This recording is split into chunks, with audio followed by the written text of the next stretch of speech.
Police विभाग के काफी बड़े ओहदे को छोड़कर समाज सेवा में आए पूर्व आईपीएस अधिकारी व अधिकार सेना के राष्ट्रीय अध्यक्ष अमिताभ ठाकुर मोहम्मदाबाद इलाके के कटान प्रभावित सेमरा शिवराय का पूरा गांव पहुंचे। गांव की स्थिति को देखकर उन्होंने काफ़ी अफसोस जताया व सरकार को काफ़ी कोसते नजर आए।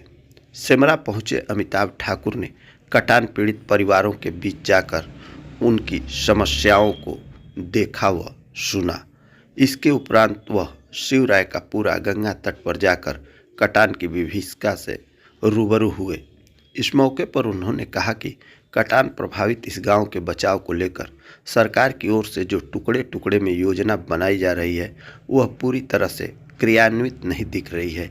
यह योजना भ्रष्टाचार की भेंट चढ़ गई है। कहा कि सेमरा कटान पीड़ितों की समस्या को वह संबंधित विभाग तक पहुंचाकर इसका समाधान कराने का कार्य करेंगे। कहा कि जब गांव पंचायत में ही जमीन खाली पड़ी है तो आखिर जमीन क्यों खरीदनी पड़ी, इसकी भी जांच होनी चाहिए।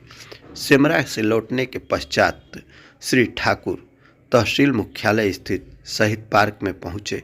वहां पर उन्होंने शहीद डॉक्टर शिवपूजन राय व वंश नारायण राय की मूर्तियों पर माल्यार्पण कर अपनी श्रद्धा सुमन अर्पित किया। शहीद स्मारक व पार्क की दशा देखकर उन्होंने काफ़ी अफसोस जाहिर किया।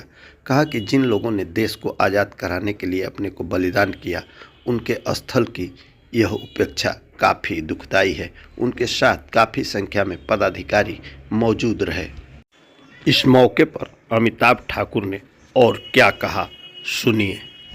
देखिए, हम लोगों का जो सेमरा में अनुभव रहा और जो जानकारी हुई उसके अनुसार पहली बात तो यह कि इस गांव में और इस पूरे इलाके में एक बहुत बड़ी क्षेत्रफल में इलाके में भारी कटान लगातार हो रहा है और यह कई वर्षों से चल रहा है।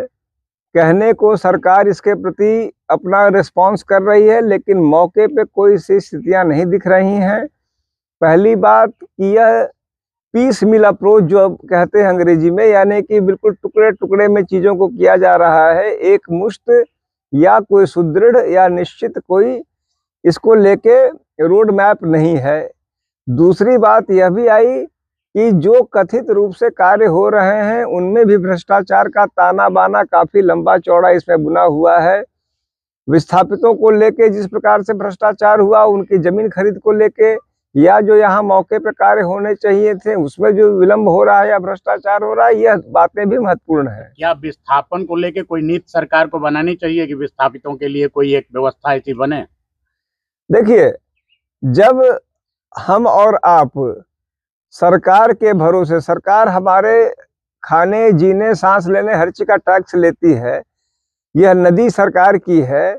उस नदी के कारण अचानक से पता लगता है कि जो जमीन हमारी है वह जमीन नदी में चली गई, हम भूमिहीन हो गए, तो क्या सरकार को उसके बदले समुचित मुआवजा नहीं दिया जाना चाहिए?